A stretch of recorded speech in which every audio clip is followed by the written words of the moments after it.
بڑی اہم بات جو آپ سے عرض کرنی ہے وہ یہ ہے، اپنے اوپر توجہ دے۔ کس پر؟ جی تھوڑا سا بولیں، آپ ناراض تو نہیں؟ ہماری ساری توجہ سامنے والے پہ ہے، ساری سامنے والے کو ٹھیک کرتے رہتے ہیں تو اپنا حال برا ہی رہ جاتا ہے۔ اپنے اوپر توجہ کریں۔ آپ دیکھیں آپ کہاں کھڑے ہیں۔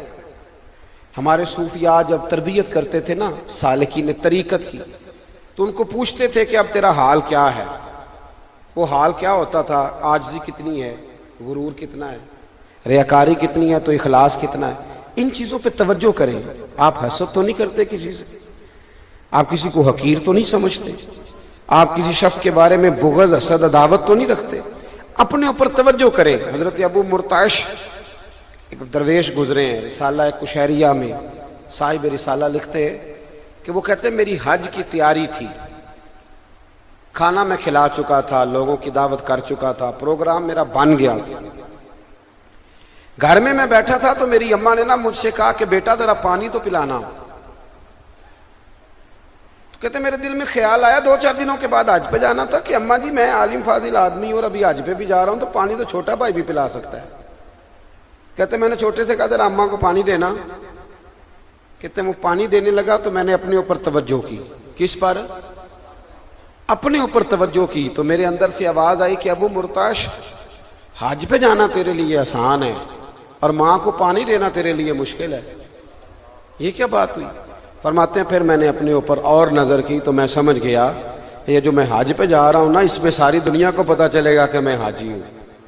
اماں کو پانی پلانے سے تو نہیں نا پتہ چلے گا کہ یہ اماں کو پانی پلاتا ہے۔ فرماتے ہیں میں نے اسی وقت اماں سے کہا کہ اماں معاف کر دے، حج میرا نفلی ہے، میں حج پہ نہیں جاؤں گا، میں اب نا 1 سال تیری خدمت کروں گا، تیرا ہر حکم مانوں گا، اور جب میں سمجھوں گا نا میرا نفس سمجھ گیا ہے پھر میں جاؤں گا حج کرنے۔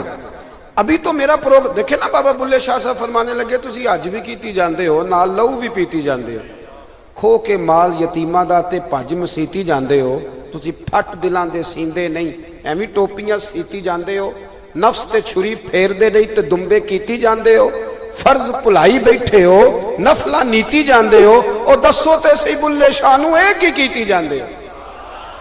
انسان کھڑا تو ہو نا کہ وہ کیا کر رہا ہے۔ اپنے اوپر توجہ کریں۔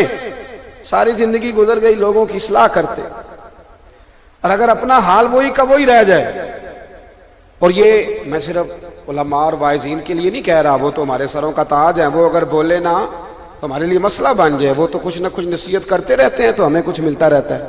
میں آپ سے کہہ رہا ہوں اس لیے کہ آج کل ہر بندہ نصیحتیں کر رہا ہے، لیکن کر سامنے والے کو رہا ہے، اپنے آپ کو نہیں کر رہا۔ اپنے آپ کو نصیحت کریں، اپنے آپ کو سمجھائیں، دیکھیں کہ آپ اس وقت کس معیار پر فائز ہیں۔ ایک حدیث سنیں اور اپنی بات ختم کروں۔ مسند امام احمد بن حنبل میں حضرت عمر فاروق کے صاحبزادے حضرت عبداللہ ابن عمر رضی اللہ تعالیٰ عنہ فرماتے ہیں کہ میں اور حضرت انس بن مالک دونوں نبی کریم علیہ السلام کی خدمت میں حاضر تھے تو دروازے پہ دستک ہوئی۔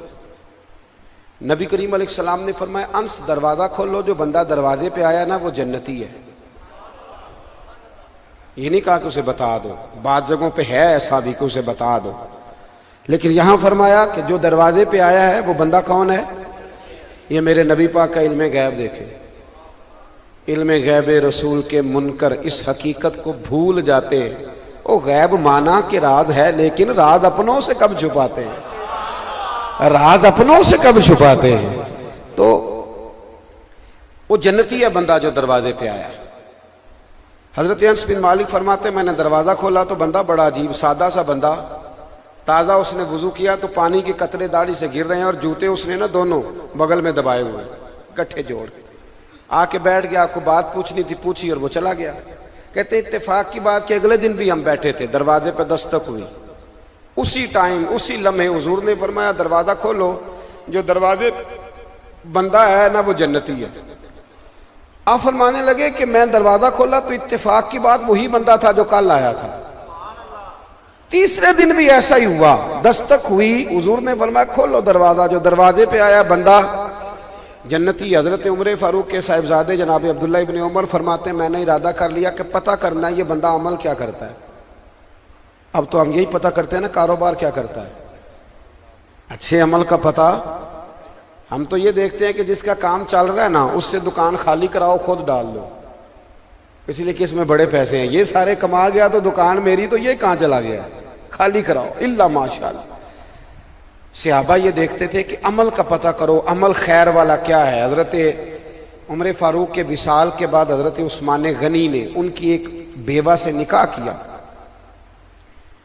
تو وہ آ گئی حضرت عثمان کے نکاح میں۔ ایک دن کہنے لگی میں بوڑھی بھی ہوں، زیادہ خوبصورت بھی نہیں، تو آپ نے میرے ساتھ نکاح کیا، امیر المومنین اچھا ہے مجھے سہارا مل گیا، پر کیوں؟ تو حضرت عثمان غنی فرمانے لگے اس لیے نکاح نہیں کیا کہ مجھے تمہاری ضرورت تھی، اس لیے نکاح کیا ہے کہ مجھے بتاؤ جناب عمر مصلی کیسے آباد کرتے تھے، وہ گھر میں قرآن شریف کیسے پڑھتے تھے، وہ رب کو راضی کیسے کرتے تھے۔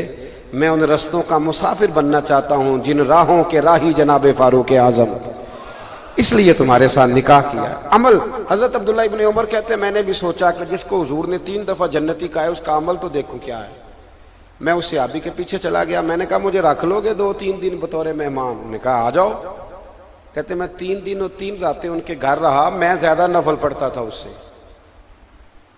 وہ تو عشاء جماعت سے پڑھتے اور فجر جماعت سے پڑھتے، میں صدقات زیادہ کرتا تھا ان سے، میرے نوافل زیادہ تھے، میری تلاوت قرآن مجید زیادہ تھی۔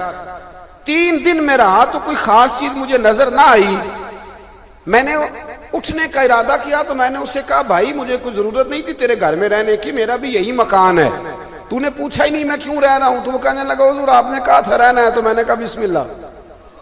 تو فرمایا پھر میں تمہیں بتاؤں کیوں آیا تھا، اس لیے کہ وہ 3 دن ہم حضور کی بارگاہ میں بیٹھے رہے نا، تو اللہ کے رسول نے تینوں دن تجھے جنتی فرمایا، تو میں اس لیے آیا تھا کہ میں 3 دن 3 راتیں تیرے ساتھ رہوں اور معلومات کروں تو کیا نیک عمل کرتا ہے، تاکہ میں بھی وہ کروں تو اللہ تعالیٰ مجھے بھی یہ اعزاز عطا کرے۔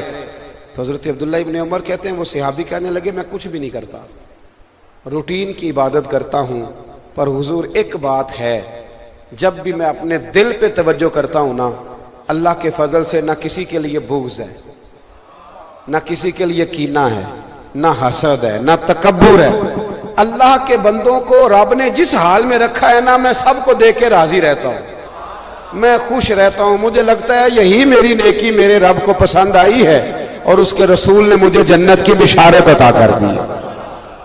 بھائی ہمیں بھی چاہیے نا اپنے اوپر توجہ کریں اور روزمرہ کے معاملات کا جائزہ لیں۔ ایک خزانہ دولت کا ہوتا ہے، وہ ہمیں پتہ ہوتا ہے کہ بینک میں اب کتنے ہیں، اور جو ہم نے دراز میں رکھے ہوتے ہیں ان کا بھی ہمیں پتہ ہوتا ہے، اور یہ بھی پتہ ہوتا ہے کہ میں نے 100 والے کو علیحدہ سے ربڑ چڑھائی ہوئی ہے، 500 والے کو الگ سے، 1000 والے کو، سارا پتہ ہوتا ہے نا۔ تو نیکیوں کا بھی ہمیں پتہ ہوتا ہے کہ کون سی ایسی ہیں جو میں نے دکھا کے کی ہیں اور کون سی ایسی ہیں جن کو میں نے کسی کو دکھایا نہیں، اللہ کو اور مجھے پتہ ہے، پتہ ہوتا ہے نا ہمیں۔ تو اگر اس خزانے پہ روز توجہ کرتے ہو نا کہ اب کتنے بڑھ گئے، تو کتنے میرے پاس ہیں، تو آمدن کتنی، تو خرچ کتنا، تو راس کتنی، اسی طریقے سے نیکیوں پر بھی توجہ کرو، روحانی زندگی پر بھی توجہ کرو۔ یہ جو آپ کہتے ہیں نا میں پریشان رہتا ہوں، پریشان اس لیے رہتے ہیں کہ روح کو جب غذا نہیں نہ ملتی نیکی کی تو پھر روح پریشان ہو جاتی ہے۔ روٹی تو روز ہم کھاتے ہیں بڑی شاندار، لیکن روح کو اللہ کے ذکر کی حاجت ہوتی ہے، ضرورت ہوتی ہے، جب وہ حاجت پوری نہیں ہوتی پھر روح پریشان ہوتی ہے۔ روحانی زندگی پر توجہ کریں، کہاں کہاں کر کے ہمارے اندر کمزوریاں ہیں، کون سی چیزیں ہیں جو ہمیں دن بدن اللہ اور اس کے رسول صلی اللہ علیہ وسلم کے قرب سے دور لے جا رہے ہیں، ان چیزوں کو ہٹا دیں اور اپنی تربیت پر توجہ کریں۔ دعا کرتا ہوں اللہ کے حضور جو میں کہہ سکا مالک اسے قبول فرما لے۔